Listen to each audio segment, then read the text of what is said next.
bagaimana nih Pak? Oh ya, kemarin kan sudah ditetapkan sebagai tersangka di dalam pasal 154 dan itu kemarin sudah kita umumkan.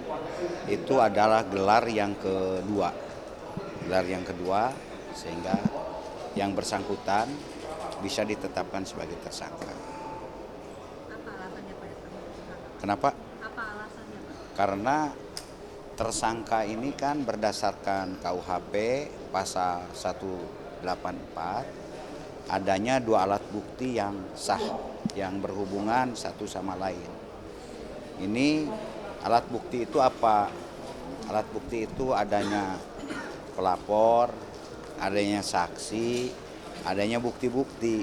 Nah, ini kan malah sudah lebih daripada dua alat bukti. Pelapornya ada, saksinya ada, bukti-buktinya ada. Buktinya baik video maupun dari saksi ahli.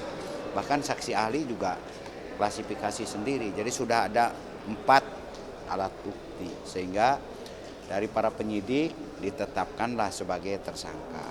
Tapi belum ada penahanan Pak. Kan pemeriksaan atau penyidikan itu tidak harus dilakukan penahanan.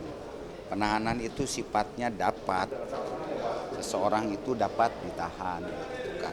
Masalah pemeriksaan nanti apakah bisa dilakukan penahanan atau tidak kan ada syarat subjektif dan syarat objektif. Syarat subjektifnya itu misalkan menghilangkan barang bukti, tidak akan melarikan diri, tidak akan mengulangi tindak pidana, itu syarat subjektif.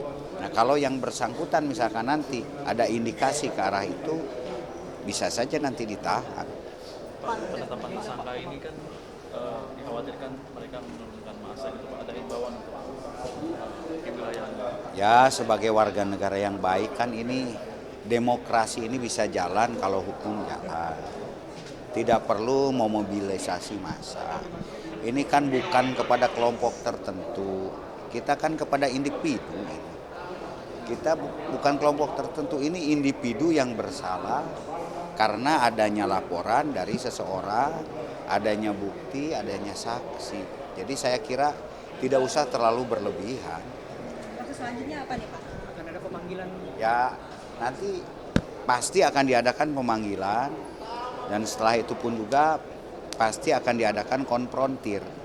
Karena pada saat penayangan video pertama yang bersangkutan tidak mengakui bahwa itu dirinya. Itu adalah yang mirip dirinya dan saya tidak tahu kapan itu dilaksanakan. Itu. Pemanggilan terhadap kapan? Ya, dalam waktu dekat minggu depan.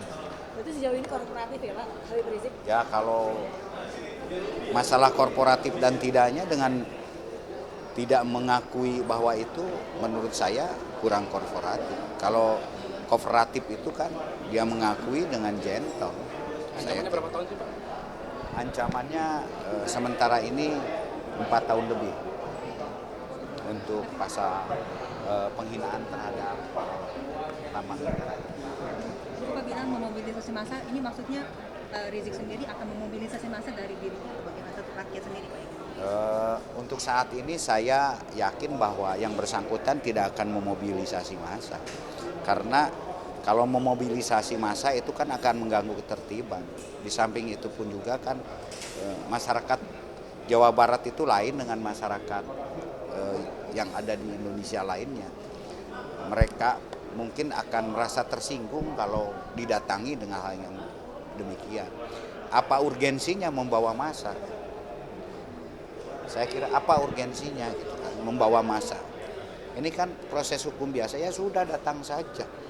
Nggak pernah ada orang lain yang diperiksa bawa-bawa massa. Dari Apa jadi GNPF sendiri repot? mempermasalahkan bahwa Anda ini masih menjadi